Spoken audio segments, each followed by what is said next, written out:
आप सभी का स्वागत है मेरे चैनल पे। आज हम 2018 का जो नेट के क्वेश्चन है 20 उसको सॉल्व करने की कोशिश करेंगे और देखेंगे किस किस तरह से क्वेश्चन पूछा जाता है। उसी के साथ साथ उसके सोल्यूशन को किस तरीके से आसानी से किया जाता है वो भी आज हम देखेंगे। तो बगैर कोई टाइम वेस्ट के चलिए स्टार्ट करते हैं कॉन्फिडेंट लर्निंग।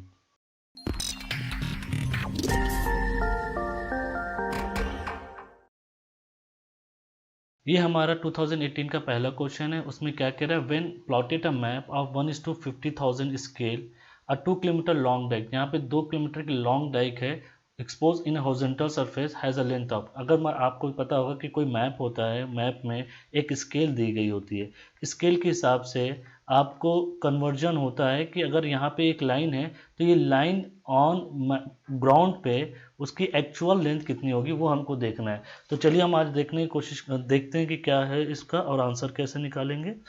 तो इसमें क्या होता है, अगर आपको सोल्यूशन पता हो कि सोल्यूशन में क्या है कि 1 सेंटीमीटर ऑन मैप, आपको जैसे बताया कि इसका मतलब क्या होता है, 1 centimetre on map is equal to 50,000 centimetre on ground.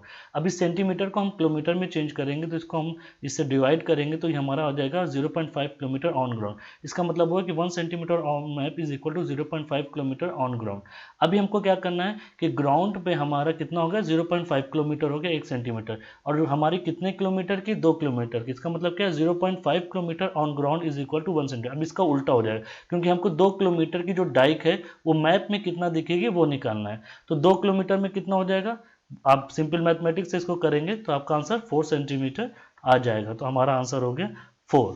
इसके लिए आप कोई भी बुक रिफ़र कर सकते हैं, बहुत आसान चीज़ होता है स्केल का। इवन आप 11th की अगर ज्योग्राफी की बुक को भी रिफ़र करते हैं तो भी आप आसानी से इस तरह के क्वेश्चन कर सकते हैं। अगर नहीं हो पाता है तो इसका भी एक स्पेशल लेक्चर जल्दी ही आपको अपलोड कर दिया जाएगा ताकि मैप से रिलेटेड सारे क्वेश्चन आपके आसानी से सॉल्व हो जाए। चलिए हम मूव करते हैं अपने नेक्स्ट क्वेश्चन में। The valency of iron in haematite. उससे पहले सबसे पहले आपको हेमाटाइट का फॉर्मूला पता होना चाहिए।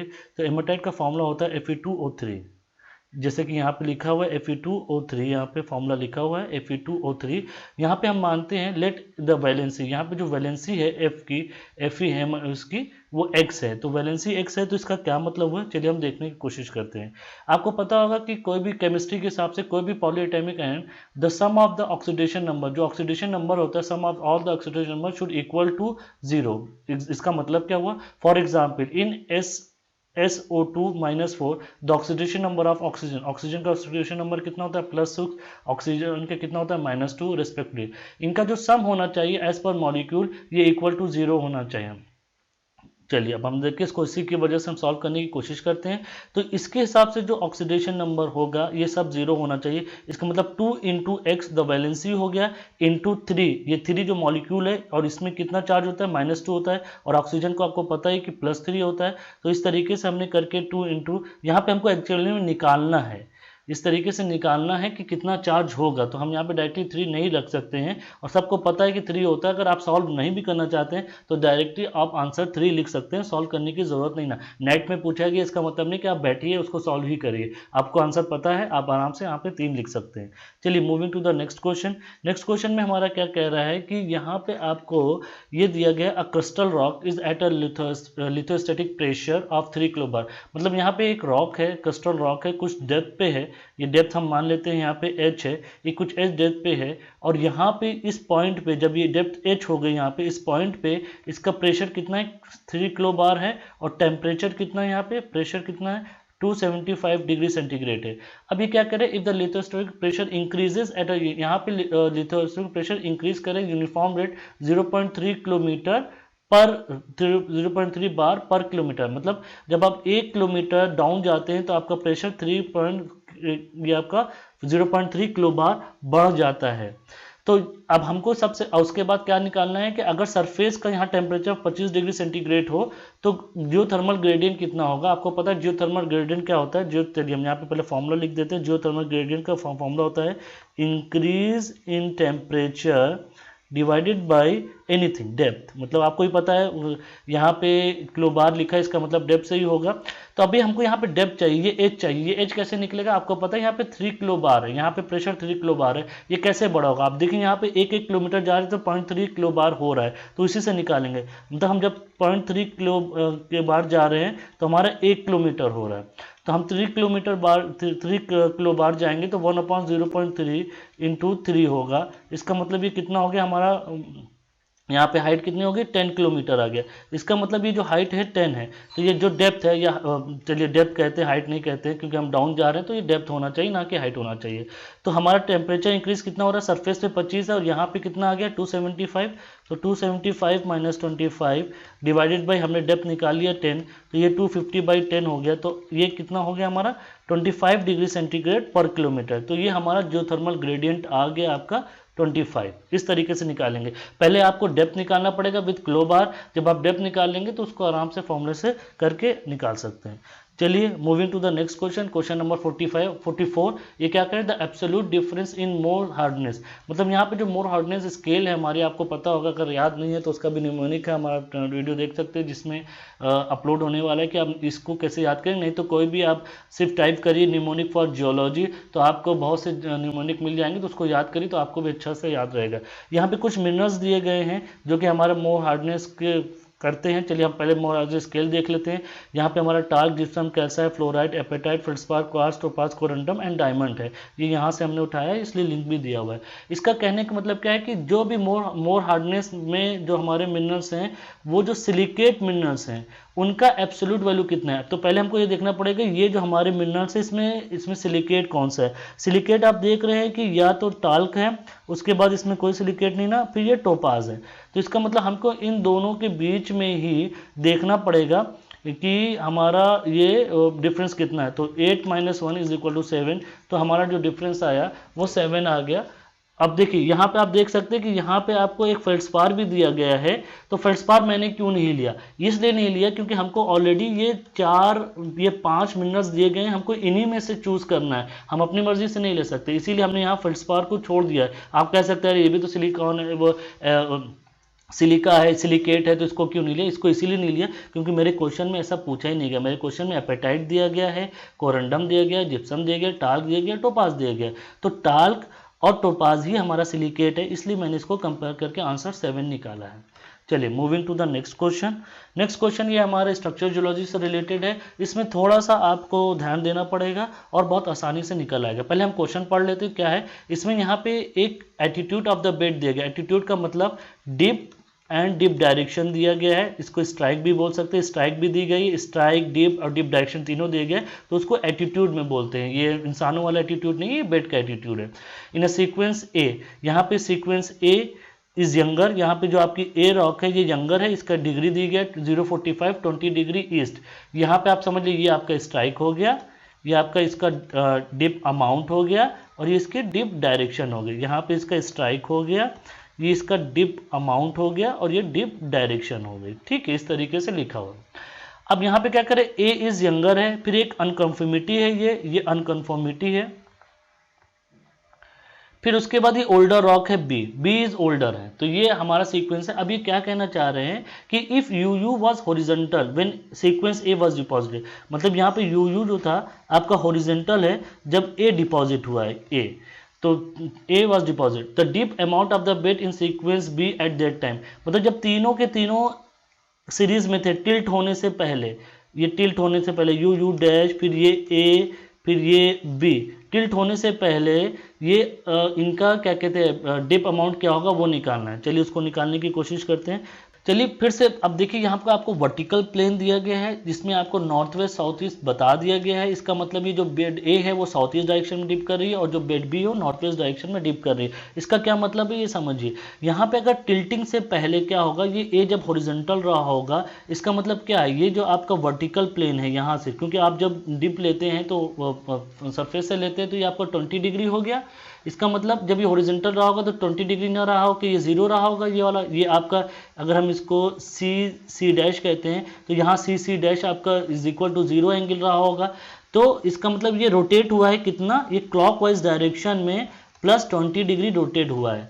और ये रोटेशन के बाद ये हमारा 30 डिग्री हो गया। 30 डिग्री कहाँ से हो गया, ये आपका हॉरिजॉन्टल से जो आपने एंगल लिया ये 30 डिग्री यहाँ से हो गया। अब क्या हो गया कि अगर आपको इसको हॉरिजॉन्टल करना हो, ये जो यू आपका इस डायरेक्शन में, अगर हम इसको इस डायरेक्शन में करना चाहते हैं जो कि ये आपका ऑलरेडी 20 डिग्री है, तो इसको हम 0 करना चाहते हैं, तो इसका मतलब हमको इसको इधर 20 एंटी क्लॉकवाइज डायरेक्शन में मूव करना पड़ेगा। ये ऑलरेडी हमारा 30 है टिल्टिंग के बाद, तो अगर हम इसको 0 पे लाते हैं, मतलब इसको कम करते हैं, तो ये और 20 इधर जाएगा, 20 इधर जाएगा। तो हम अगर वर्टिकल से लेते हैं ये कुछ इस तरीके से आ जाएगा, तो ये हमारा जो हॉरिजॉन्टल होगा ये हमारा फिर ये होके कुछ इस तरीके से आ जाएगा। ऑलरेडी 30 है, हमने ये जो हमारा ये वाला पोर्शन है एक्स वाई वाला, जो कि ये बेड की डिप दिखा रही है पहले एक्स वाई का, ये और मिलकर 20 आ जाएगा। तो ये हमारी जो वाई डैश होगी, ये X Y dash is the initial position of B when you are horizontal. तो इसका मतलब हमारा जो b की वैल्यू होगी वो 50 डिग्री होगी। इस तरीके से निकालेंगे, बहुत सिंपल है, थोड़ा सा आपको मतलब डायग्राम से खेलना पड़ेगा, बहुत आसानी से इसको निकाल सकते हैं। चलिए अब moving to the next question. Next question हमारा रेडियो एक्टिविटी से रिलेटेड है। इसमें ये क्या कह रहे हैं कि ये देखते हैं। इसमें कह रहे हैं कि the number of alpha particle, आपको पता है 2He4 को अल्फा पार्टिकल बोलते हैं, emitted to produce a daughter isotope. इसका मतलब क्या है, यूरेनियम आपका जो 238 है, इसमें से माइनस अल्फा निकल गया, इसका मतलब 2He4 निकल गया और क्या बन गया 206 Pb। अब आप समझ लिए कि जब अल्फा इमिशन होता है, यहाँ पे देख लिए थोड़ा सा, जब अल्फा इस तरह का कुछ डायग्राम है कि हर का अलग अलग होता है, अल्फा डीके होता है तो उसमें 4 डिग्री बाई जो एटॉमिक वेट होता है, ये वाला जो एटॉमिक वेट होता है इसमें 4 डिग्री का डिक्रीज होता है और 2 डिग्री का डिक्रीज होता है, इसमें आप देख सकते हैं।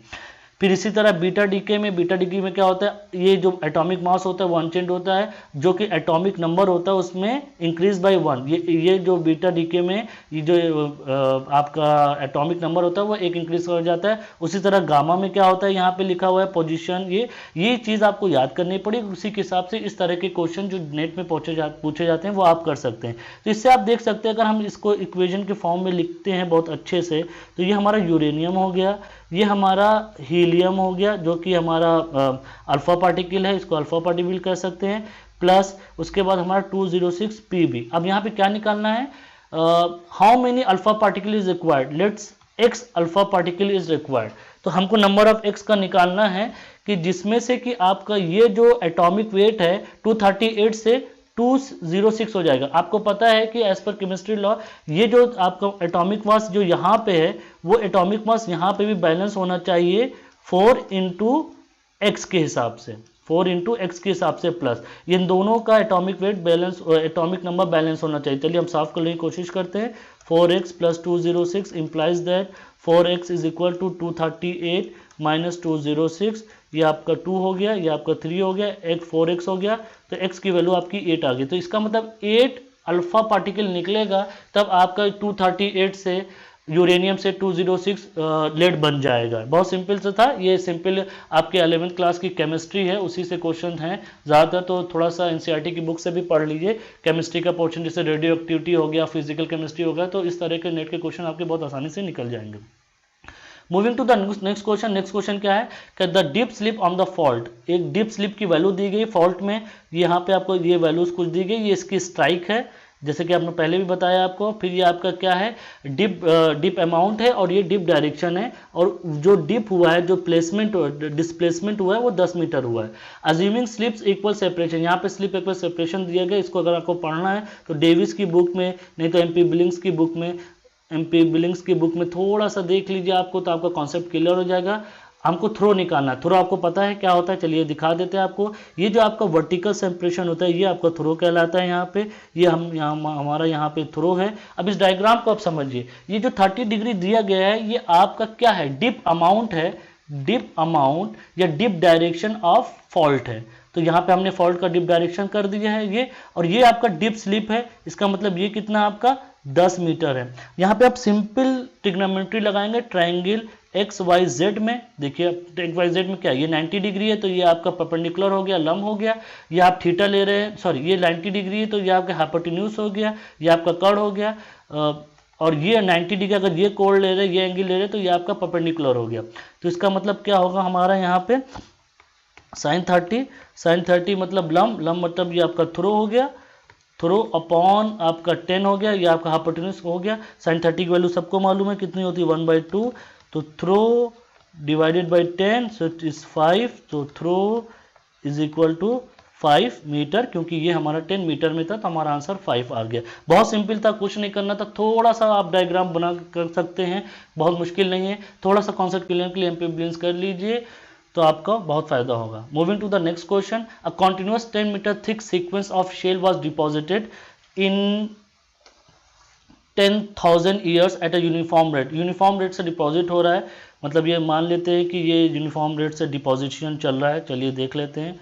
अब देखिए यहाँ पे क्या है, sediment the number of sample that must be collected at equal stratigraphic interval to sample 50 years पे करना है। तो ये हमारा 0 हो गया, ये हमारा 5,000 ईयर हो गया, 500 ईयर हो गया, फिर ये हमारा 1,000 ईयर हो गया, ये 1,500 ईयर हो गया, ये हमारा 2,000 ईयर हो गया, ये हमारा 2,500 ईयर हो गया। ये करते करते करते हमको कहाँ तक जाना है, 10,000 ईयर तक जाना है। ठीक है, अब आप देखिए कि यहाँ पे आप कितना सैंपल कलेक्ट करेंगे, एक, यहाँ पे कितना करेंगे, 2, ओके, और यहाँ पे अगर हम 1500 जाते हैं तो 3, ये 4 हो गया।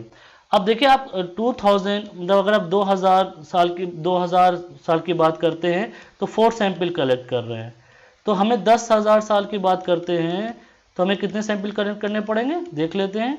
इंटू ये हमारा 10,000 हो गया, ये हमारा 3 3 0 कट गया, 2 2, ये हमारा 20 आंसर आ गया। बहुत सिंपल था, मैथमेटिक्स था, तो हमको 20 सैंपल्स कलेक्ट करने पड़ेंगे अगर इस तरह का क्वेश्चन है तो।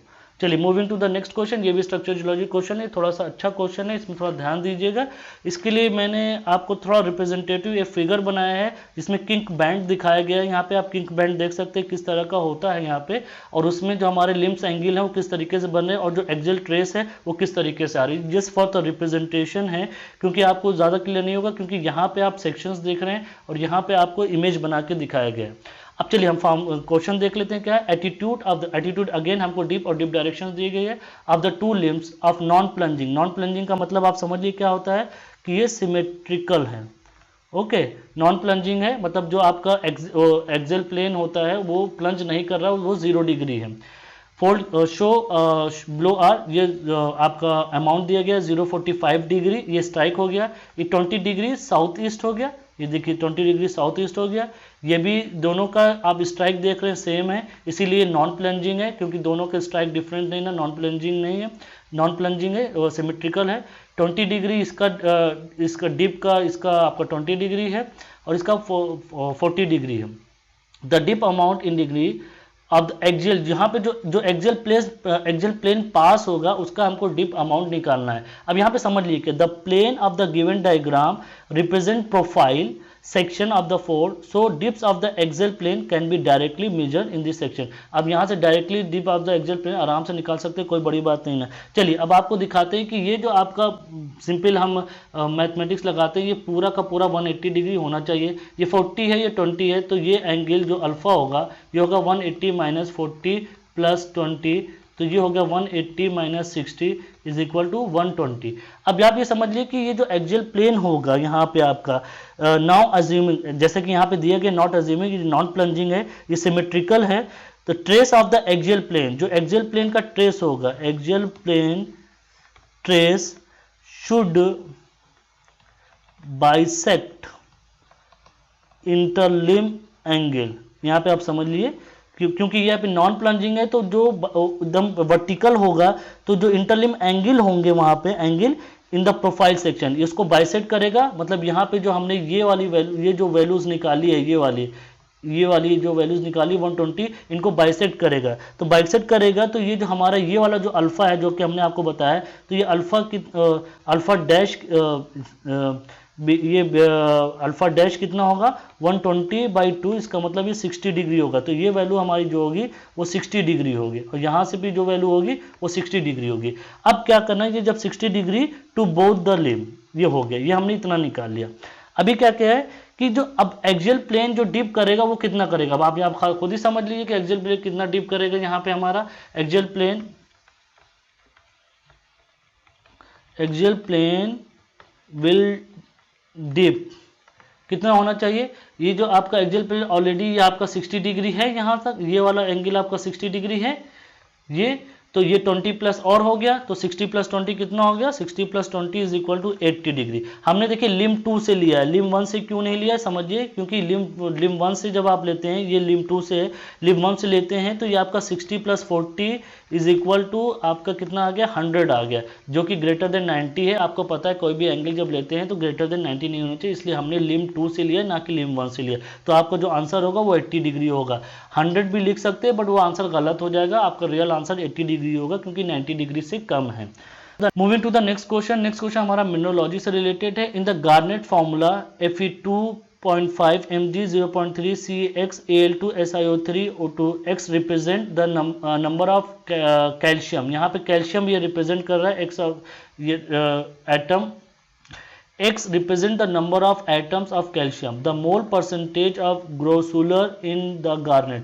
अब आपको समझ लीजिए, अगर आपने मेरा पुराना लेक्चर देखा होगा उसमें मैंने गार्नेट के कई टाइप्स बताए थे, 3 टाइप्स बताए थे, पायरोप, सोसो एंड ग्रोसुलर भी था, जिसमें आपका जो ये X और Y होते हैं वो रिप्लेस करते हैं, तो उस हिसाब से हमारे फॉर्मूला बनते हैं। तो अगर आप इन जनरल गार्नेट का फॉर्मूला देखेंगे तो वो क्या होता है, गार्नेट का फॉर्मूला वो होता है X3Y2 SiO4 3 होता है। इन जनरल जो आपके फॉर्मूले होते हैं वो इस तरीके से होता है।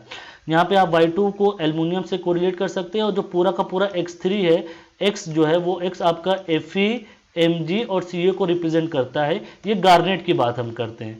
जब हम ग्रोसुलर गार्नेट की बात करते हैं तो सिर्फ और सिर्फ जो X होता है वो आपका यहाँ पे कैल्शियम होता है। तो इसका फॉर्मूला क्या हो जाता है ग्रोसुलर गार्नेट का, Ca3Al2 Si3O4 ये हो जाता है। अब इसमें आप देखिएगा कि ये जो 3 है ये हमारा X के इक्विवेलेंट है।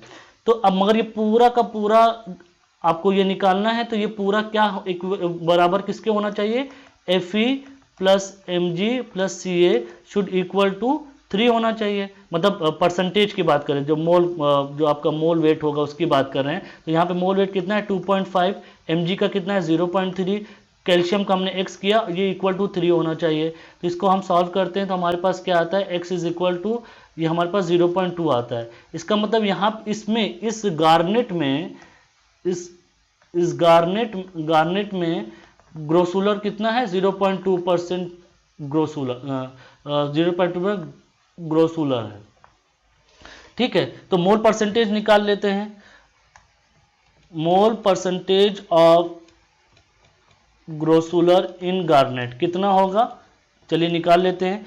कितना, अब देखिए इसमें कितना Ca है 0.2 और कितना होता है आपका 3 इंटू 100। तो आप देख लीजिए यहाँ पे करके हमने 0 कर दिया, ये आपका हो गया 0.666 into 10 and 6.666 is equal to, हमको आंसर चाहिए 1 प्लेस तक, 6.7% ये हमारा आंसर आ गया।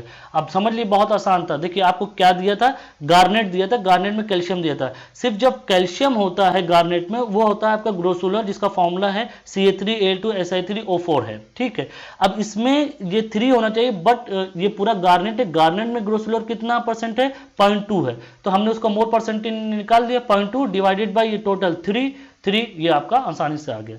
चलिए यहां तक आपका 1 नंबर का क्वेश्चन कंप्लीट होता है। अब जो हमारे 10 क्वेश्चन बचे हुए हैं वो 2 नंबर के होंगे, तो उन पर थोड़ा ध्यान दीजिए और कैसे करते हैं वो भी देखते हैं। तो इसी के साथ हमारा नेट का 2008 का क्वेश्चन खत्म होता है। अगर इसमें आपको कुछ समझ में नहीं आया है, कुछ डिटेल और जानना हो तो मुझको ज़रूर कमेंट सेक्शन में लिखिए और मुझे बताइए कि आपको चैनल कैसा लग रहा है। और प्लीज़ मेरे टेलीग्राम चैनल से जुड़िए ताकि आपको अपडेट्स मिलते रहें। और अगर इसमें जैसे स्ट्रक्चर्स के कुछ क्वेश्चन हैं, मिनरोलॉजी कुछ क्वेश्चन हैं, तो कोशिश ये रहेगी कि उससे रिलेटेड और भी थ्योरी क्लासेस चलाई जाएं ताकि आपको ज़्यादा समझ में आए। मगर उससे पहले मुझे क्वेश्चंस को कंप्लीट करने दीजिए, कम से कम 5 साल के, ताकि आपके अंदर एक कॉन्फिडेंस बिल्डअप हो। तो अभी तक के लिए इतना ही, फिर मिलते हैं बाद में। Okay, thank you.